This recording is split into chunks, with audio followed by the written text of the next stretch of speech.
কিছু কমন প্রশ্ন আমি সব সময় শুনি। আজকের ভিডিওতে সব প্রশ্নের উত্তর আমি সরাসরি দেব। আরও থাকছে কিছু টিপস অ্যান্ড ট্রিক্স, যেগুলো প্রয়োগ করলে আপনার সেলাই মেশিন সার্ভিসিং নিয়ে আর কোনো টেনশনে থাকতে হবে না, নিজেই করতে পারবেন সব সমাধান।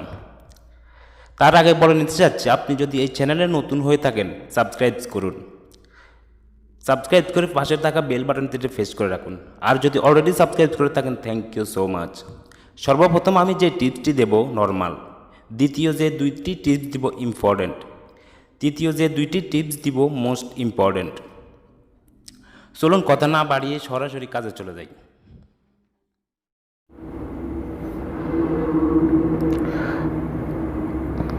প্রথমত সর্বপ্রথম দেখাবো আমি সিলাই ফাঁক আসে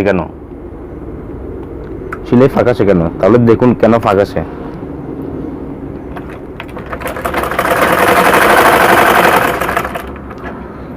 এ দেখুন সিলাই এখন ঠিক আছে। 1 নম্বর ফাঁক আসার কারণ হচ্ছে সুই। প্রথম কারণ হচ্ছে সুই, সিলাই ফাঁক আসার। অনেক সময় দেখা যায় সুইয়ের আগাটা বাঁকা হয়ে যায় বা মেসা হয়ে যায়, ওই কারণে সেলাই নিচের থেকে উঠাইতে পারে না। 1 নম্বর কারণ হচ্ছে এটা। দ্বিতীয় কারণ হচ্ছে সুইটা ঠিক মতো লাগানো, সেন্টার মতো লাগাবেন কিভাবে? কাটা একটা ফাঁস কাটা আছে, বেশি কাটা একদম উপর থেকে নিচ পর্যন্ত, প্রায় সুইয়ের গোড়ার মাথা পর্যন্ত। এই কাটা ফাঁসটা এই দিকে দিবেন, বাম দিকে। সবসময় কাটা ফাঁসটা বাম দিকে দিবেন, তাহলে সুই লাগানো সঠিকভাবে হবে। তবে সোজা করে দিতে হবে, একদম সোজা করে। আপনি একটু এদিক সেদিক দিলে সুতো উঠবে না, নিচের থেকে সুতো উঠবে না, সিলাই ফাঁক আসবে, আরো অনেক সমস্যা দেখা দিবে। প্রথম কারণে হচ্ছে সুই লাগানোর কারণে সিলাই ফাঁক আসে, প্রথম কারণ হচ্ছে এটা। আর অনেক সময় যদি সুই সুন্দর মতো সবকিছু ঠিকঠাক লাগানো আছে তারপরেও ফাঁক আসে, ওটার কারণ হচ্ছে সুই হয়তো ছোট বলতে হয়তো 12 নম্বর বা আপনি 14 নম্বর দিবেন, বা সর্বোচ্চ 16 নম্বর দিবেন। এর উপরে দেওয়ার দরকার নয়, সর্বোচ্চ 16 নম্বর। আর যদি 16 নম্বর না থাকে, 14 নম্বর বা 12 নম্বর হয়, তাহলে একটু নিচে নামিয়ে দিবেন। সবসময় সুইটা এখানে খুলে একটু নিচে নামিয়ে দিবেন, এই হালকা একটু নিচে নামিয়ে দিবেন, তাহলে দেখবেন সিলাই ফাঁক আর আসবে না, সিলাই সঠিকভাবে আসবে। তৃতীয় নম্বর কারণ হচ্ছে সিলাই ফাঁক আসার, দেখুন আমি দেখাই। এখানে খোলা লাগে না, আপনাদেরকে দেখানোর জন্য খুলতেছি।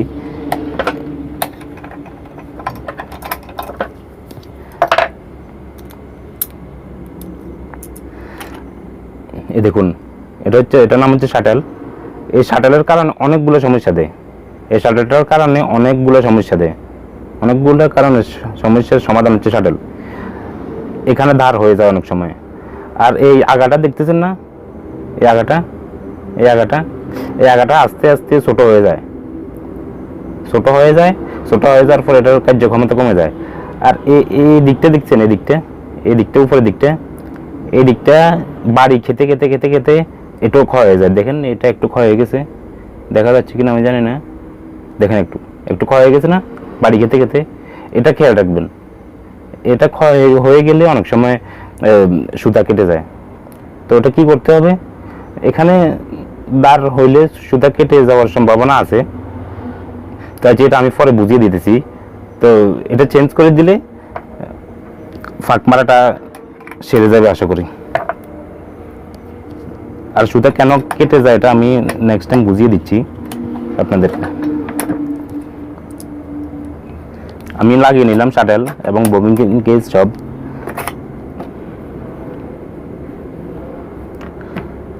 আর দ্বিতীয় নম্বর হচ্ছে সেলাই গুটি ওঠে কেন।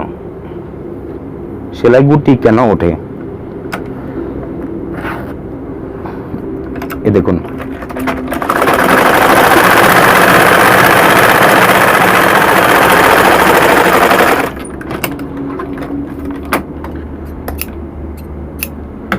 এখন সেলাইটা ঠিক আছে, দেখছেন? এটা এই দিকও ঠিক আছে, এই দিকও ঠিক আছে।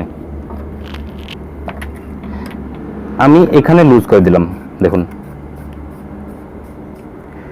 বলে আপনার মেশিন কি কেউ লুজ করবে না জানি, ঠিক আছে। অনেক সময় এখানে ময়লা জমলে এই সুতাটা লুজ দেখায়, তো আপনারা চেক করবেন এখানে সিলাইটা কি লুজ আসতেছে, সুতাটা কি লুজ আসতেছে। এই সুতা লুজ আসলে এর নিচে গুটি উঠবে, দেখেন।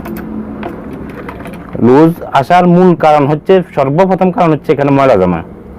এখানে ময়লা জমলেই এখানে সুতাটা লুজ হয়ে যাবে। তো লুজ হইলে অবশ্যই নিচে গুটি উঠবে, দেখুন।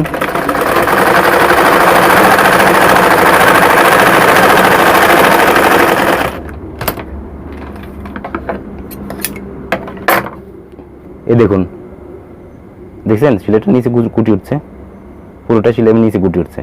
তো আমি কি করতে হবে, এটাকে পর্যাপ্ত পরিমাণে টাইট করে দিতে হবে, বেশি না, প্রয়োজন মতো। আপনি দেখলে বুঝতে পারবেন এই সেম ববিন কেসের একই দশা। এই ববিন কেসের নিচে গুটি উঠে এর টেনশন বাড়াটার কারণে, আর উপরে গুটি উঠে এখানে লুজ থাকার কারণে। এই ববিন কেসটা এখানে আমি লুজ করে দিতে পারি, আজ দেখিয়ে দিই। তারপরও আমি আপনাদেরকে দেখানোর সাথে এটা লুজ করে দিতেছি। এখানেও সেম দশা, এই ববিন কেসও সেম দশা। সেম দশা কি, আপনার এখানে ময়লা জমলেই শিলে গুটি উঠবে।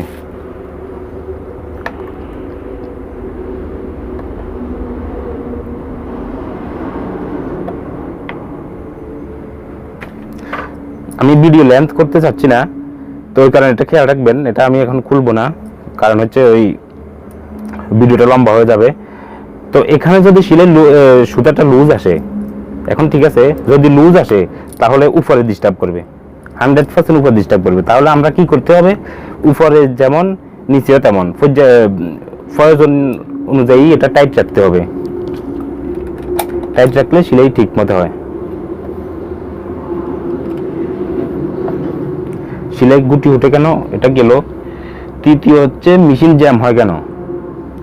এটা খুব ইম্পর্টেন্ট প্রশ্ন, মেশিন জ্যাম হয় কেন। এই দেখুন, 1 নম্বরে মেশিন জ্যাম হয় কেন আমি দেখাই আপনাদেরকে। এই চাকা আছে, এখানে চাকা, এটা চাকা, এই ভিতরে সুতা আটকায়। বলে কিভাবে আটকায়, আমরা তো সুতা আটকায় না।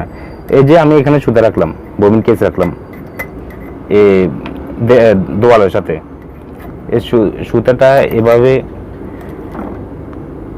আমার অজান্তে এটা ঢুকে গেল। ওই দেখুন, এই ঢুকে গেল, এই ঢুকতে ঢুকতে আমি তো দেখতেছি না, আমি তো মেশিন চালাইতেছি। তো চালানোর সময় এক পর্যায়ে এসে এইখানে জোড়ায় সুতাগুলা ঢুকে একদম জ্যাম হয়ে যায়।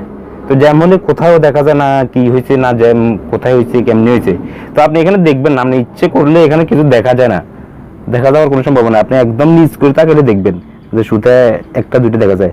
তো এটা খুব চেষ্টা করবেন আস্তে আস্তে করে টেনে বাইর করার জন্য, সুই দিয়ে একটু চেষ্টা করবেন।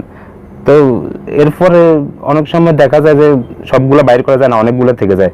তো কি করবেন, এখানে মোমবাতি একটা জ্বালিয়ে এই জায়গাটাতে ধরে রাখবেন, সুতাগুলো সব পুড়ে যাবে। পুড়ে গেলে মেশিন জ্যাম সেরে যাবে আশা করি। অবশ্যই এটা খেয়াল রাখবেন, মোমবাতি জ্বেলে ধরে রাখবেন। এখানে সুতাগুলো থাকলে পুড়ে যাবে। এগুলো বাইর করার কোনো নির্দিষ্ট তরিকা নাই, এটা খুলতে হবে, পুরোটা খুলতে হবে। এটা খোলা সম্ভব না মিস্ত্রি ছাড়া, মিস্ত্রিরা পারবে, সবাই পারবে না। এটা খুলতে হবে, খোলা কোনো সম্ভব না। তো এটা খেয়াল রাখবেন, মোমবাতি জ্বালিয়ে ধরে রাখবেন, এটা পুড়ে যাবে। পুড়ে গেলে আপনার মেশিন আবার ইজি হয়ে যাবে আগের মতো। আর মেশিন জ্যাম হওয়ার দ্বিতীয় কারণ হচ্ছে এই শাটারটা দেখতেছেন, এই শাটারটা লাগানো সবকিছু ঠিক আছে, এটা উল্টে যায় অনেক সময়। তো আপনি কি করতে হবে, এটাকে খুলবেন, এই দিকে আর এই দিকে খুলবেন, খুলে সুন্দর করে মুছে আবার লাগিয়ে দিবেন। এই সেম ভাবে আবার সুন্দর করে মুছে লাগিয়ে দিবেন। তো লাগিয়ে দেওয়ার পরে দেখবেন যে আপনার মেশিন আগের মতো হয়ে গেছে। দেখবেন যে এই 2টা কারণে মেশিন জ্যাম হয়। একটা কারণ হচ্ছে সুই আটকানো, আর একটা হচ্ছে শাটল উল্টে যাওয়ার কারণে। এই 2টা কারণে মেশিন জ্যাম থাকে, খেয়াল রাখবেন। আমি শাটলটা আবার লাগিয়ে নিলাম।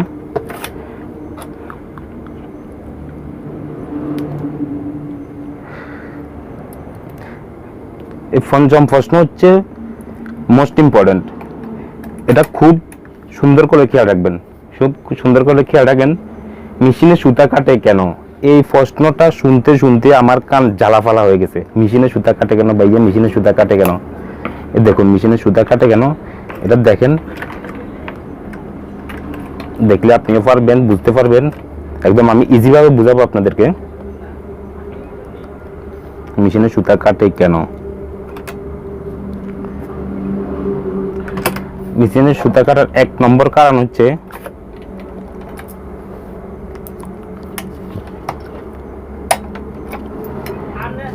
তাও এই শাটারটা। মেশিনে সুতা কাটার 1 নম্বর কারণ হচ্ছে এই শাটারটা। তো এটা কি করতে হবে আমাদেরকে, এই আগাটা দেখতেছেন, এই আগাটা একদম ধার হয়ে গেছে, পুরা ধার হয়ে গেছে, আগাটা পুরো ধার হয়ে গেছে। এগুলো চলতে চলতে এটা একদম ধার হয়ে যায়। তো আমি কি করতে হবে, এটাকে একটা পাথর বা যে কোনো ধারালো একটা কিছু সিমেন্টের কিছু বা ইট, এটাতে আমরা আগাটাকে আস্তে আস্তে করে ডলে, দেখুন আমি মেশিনের সাথে ডলতেছি, এটাকে আস্তে আস্তে করে ডলে একটু ধারটা কমিয়ে দিতে হবে। আবার বেশি ডলে বসে ফেললে এটা সুতা একেবারেই আসবে না, এটা ধারটা আস্তে আস্তে করে কমিয়ে দিতে হবে। কমিয়ে দিলে সুতা আর কাটবে না, সুতা কাটবে না, এটা আগাটা একটু ধার কমিয়ে দিতে হবে।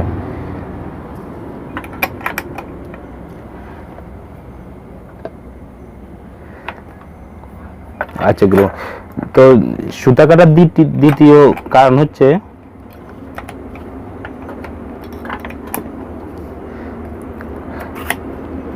সুই। সুতা কাটার দ্বিতীয় কারণ হচ্ছে সুই। সুইটা অনেক সময় বোচা হয়ে যায়, আগার দিকটা বোচা হয়ে যায়, আগা একটু ভেঙে যায়, এটা দেখাও যায় না, বোঝাও যায় না, হালকা একটু ভেঙে গেছে। তো এই কারণে সুতা কাটতে পারে। তো এটা সুইটা চেঞ্জ করে দিবেন, চেঞ্জ করে সঠিক নিয়মে লাগিয়ে নেবেন, তো আর সুতা কাটবে না।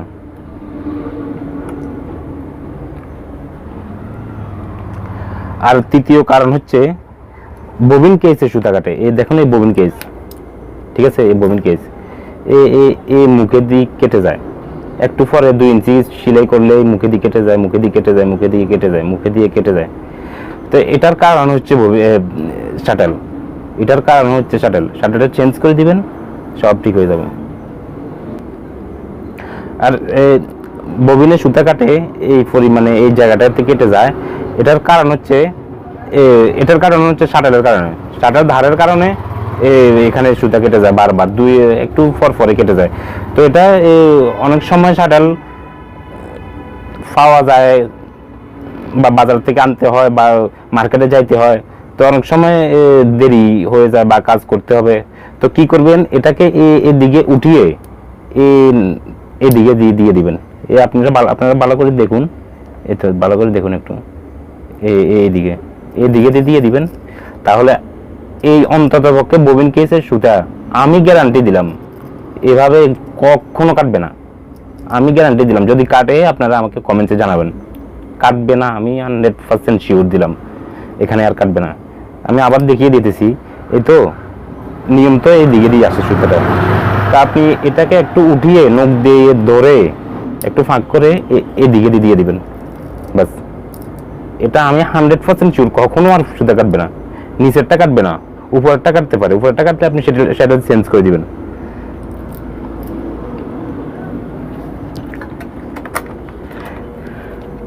এরপরের প্রশ্ন হলো সেলাই সামনের দিকে আগানায় কেন? খুব কমন একটা প্রশ্ন। এই প্রশ্নটা প্রায় সবাই সব সময় করে, অনেকেই করে আমাকে, সেলাই সামনের দিকে আগানায় কেন? এই দেখুন আমি সেলাই করতেছি,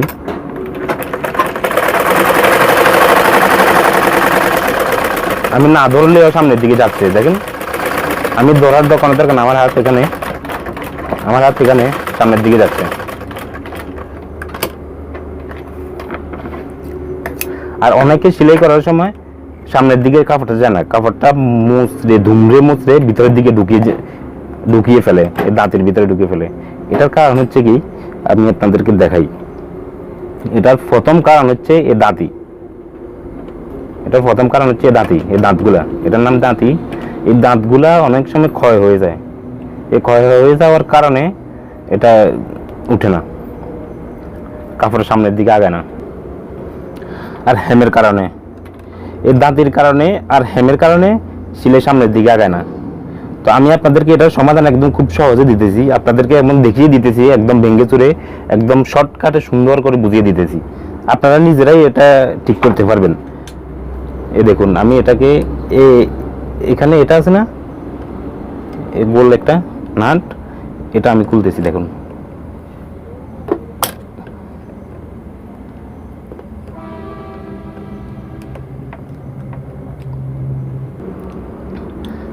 দেখুন আমি খুলতেছি। এটা ঘুরিয়ে ঘুরিয়ে খুলতে হয়, পুরো খোলার দরকার নেই, একটু খুললে এটা বাইরে হয়ে আসে। এই দেখুন, আপনারা খেয়াল করতেছেন কিনা জানি না, এটাই ক্ষয় হয়ে গেছে। এটা দেখতেছেন ক্ষয় হয়ে গেছে, আমি ভালো করে দেখাই। এই দেখুন ক্ষয় হয়ে গেছে, এটা একদম ফিনিশিং থাকার কথা, এটা খাদ খাদ হয়ে গেছে। দেখতেছেন খাদ খাদ হয়ে গেছে একদম। আমি ভালো করে দেখাইতে চেষ্টা করতেছি আপনাদেরকে, দেখতেছেন কিনা জানি না, খাদ খাদ হয়ে গেছে। দেখুন খাদ খাদ হয়ে গেছে। খাদ খাদ হয়ে যাওয়ার কারণ হচ্ছে এর দাঁতিটা উঠানামা করার সময় এটাতে ডলা পড়ে, তো এটা খাদ খাদ হয়ে গেছে। তো এটা 20 টাকা নিবে, এটা 20 টাকা নিবে। এই 20 টাকা দিয়ে আপনার মেশিন ঠিক হয়ে যাবে। দেখছেন খাদ খাদ হয়ে গেছে, স্পষ্ট দেখা যাচ্ছে এখন খাদ হয়ে গেছে। তো আমি এটা আবার লাগিয়ে নিচ্ছি, এটা চেঞ্জ করবেন, মেশিনে টানবে। একটা কারণ গেল,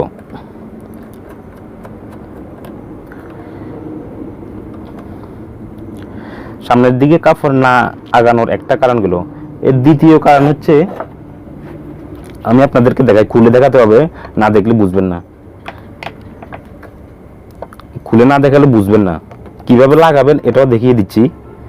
আমি বললাম বাট আমি দেখালাম না, তো এটা কি হলো আপনারা, আমি বললাম আপনারা এসে বুঝলেন, কিন্তু কিভাবে এটা খুলে লাগাতে হয় একদম ইজি ব্যাপার। তো ইজি ব্যাপারটা দেখলে আপনি নিজেও পারবেন লাগাইতে। তো মানুষের কাছে যাওয়ার দরকার কি, মিস্ত্রির কাছে যাওয়ার দরকার কি,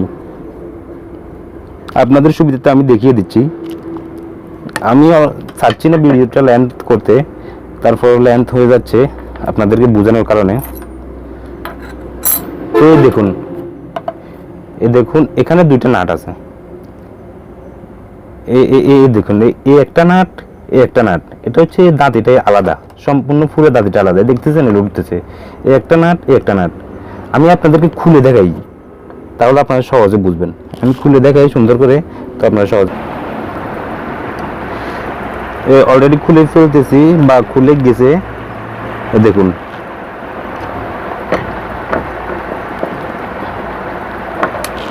আরো বাকি আছে একটু।